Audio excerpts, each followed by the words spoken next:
Life is life, whether in a cat or a dog or a man. There is no difference there between a cat or a man. The idea of difference is a human conception for a man's own advantage. Sri Aurobindo. Because anthropocentric decisions are self-serving and lead to unnecessary cruelty to animals, I must affirm the resolution. Resolved. The United States federal government should ban all testing that requires the use of animals. Contention 1. Animal testing is cruel and unnecessary.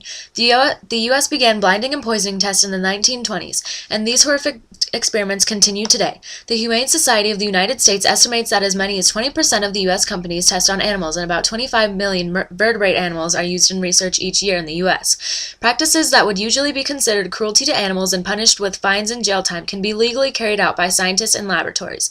Almost as outrageous as the cruelty of these tests is the fact that they are outdated and not always as reliable as tests generated with modern biology and biotechnology. It doesn't take much research to see that animal testing has inherent flaws. For one, each species reacts differently to substances, so proving that a particular substance irritates a rabbit's eye does not necessarily mean it will irritate a human eye. Even if a product has blinded an animal, it could still be marketed to you, according to people, for the ethical treatment of animals. Contention 2. Testing on animals is unreliable and unethical.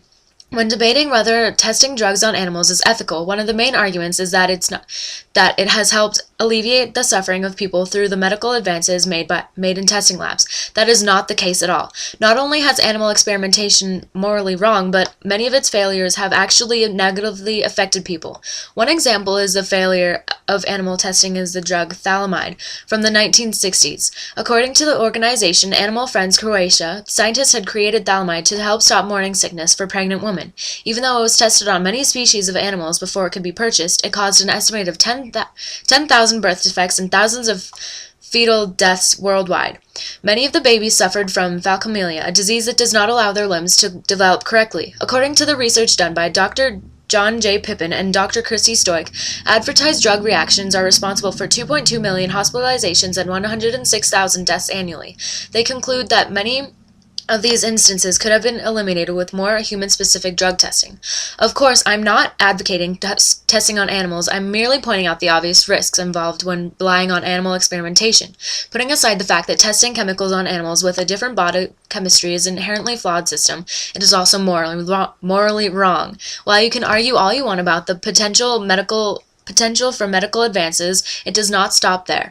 These tests do not cure any sort of human illness. They just sacrifice helpless animals for the sake of human convenience. Contention 3. Using animals for medical testing is unethical and unnecessary. Millions of animals suffer and die needlessly every year in the United States as they become subjects for medical testing and other horrible experiments. Although most people assume such activity is necessary to advance medical science, it really does very little to improve human health. The results of animal testing do not directly transfer to humans, and such results can also be easily manipulated. Most countries around the world, including the United States, have few or inadequate laws to regulate what can be done to research animals. Using animals for medical testing is both unethical and unnecessary.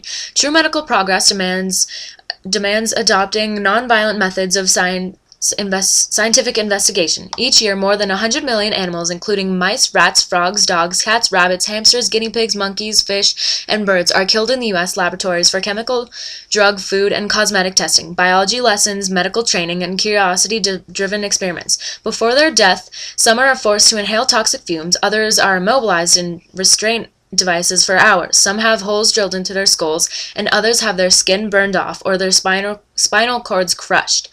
The idea of banning animal testing is not a new concept. Sri Aurobindo, as I mentioned in my opening quote, was an Indian philosopher from the early 20th century who realized that animal testing is immoral and unnecessary. I therefore strongly urge a prop ballot in this round. Thank you.